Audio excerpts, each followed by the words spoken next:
I'm looking at the Maui, Hawaii scene. I know what I'm looking at there. There has been weaponry used there. You can call it space weaponry if you would like. It comes from space, but that's what happened there. Oh, you can just see plainly how that only cars have burned. They killed a lot of people in Maui and inside of Hawaii also. That's war that happened there, and it's masked in a massive fire. But that's war that has happened there. This weaponry that has been used against the organism, burning them in their cars from the ground up, because it's metal, it's easy to do with their technology. What I'm trying to say is that it's roughly the same looking as what was used at the Twin Towers. There's some kind of energetic thing that they can do that just it's hard to explain, but it explains itself with what's left, the forensics science. When you look at it, if you have any fire, old-timey firefighter would just tell you, no, that's not normal. Things don't ignite like that and only burn like that. And anyway, but so I'm looking at this, and that's indeed what happened. And it's happening all around the world.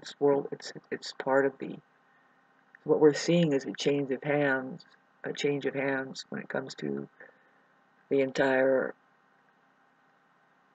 organism, the world population.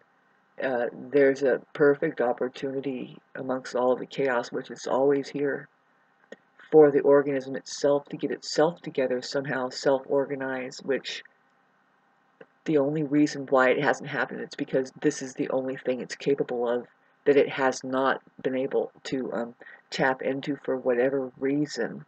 Trust comes up as a number one, like, say, issue. Like, okay, so they don't trust that they have their own intelligence already, and that some things are divinely ran, like there is a creator. I mean, that kind of thing. Okay, so hardly any. When you see this, okay, so the weaponry that happened in Hawaii just recently, which killed a lot of people in their cars and then also wiped out their entire habitat. It happened inside of Northern California, indeed, yeah. And it was determined that, well, they tried to say that, well, 4,000 people or 1,000 people died. It was more like 10,000 to 40,000 people disappeared. And the way that they were able to just keep the number down through media was, they used tables, and people come to ask for their missing. They want to know where their family is. They want to know where people are, and they say, well, I'm sorry, but your family. See, they hire volunteers. They give them a list, and it's highly monitored. They already know who they took out, as far as the residences and all that stuff, who was on the road and everything, right? Yes, because if they had a cell phone, they are in contact with everybody. There isn't a single person that's being unmonitored. Pardon me with that. And so that weaponry was dispensed. I mean, they know what they can do now, obviously, and they're getting away with a lot. It's happening all around in Canada. Canada is highly controlled, but we wouldn't know how many people died. They would say, oh, nobody died, and we would believe it. The way they get away with just continuing to say that only 1,000 people died, particularly to the whole populace who goes to inquire about their missing families, they just say, they're instructed to say, and by the time it gets to the tables to where people are standing in line saying, this is they have a picture, they're holding up a picture where this is my family, I want to know where they are. Oh, I'm sorry, your family was part of the 1,000 that are missing.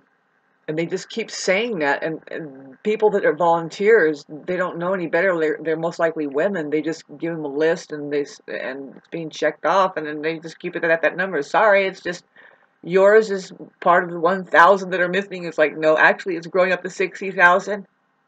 This is war that has happened, babe, and you can bet that the modern day countries are masked enough by media. Media is their mask. And a lot of other things, we all kind of know that. Your fucking cell phone is. People don't want to see, and they use their cell phone to literally, it's not on. I have done it because I don't want to look at fucking what's going on around me or whatever. Like, I don't want people to think I'm just sitting there, like, doing nothing, really, right? No? But no, I've seen it all around me where nobody wants to deal with, like, say, the homeless laying there, and they just look at their cell phone and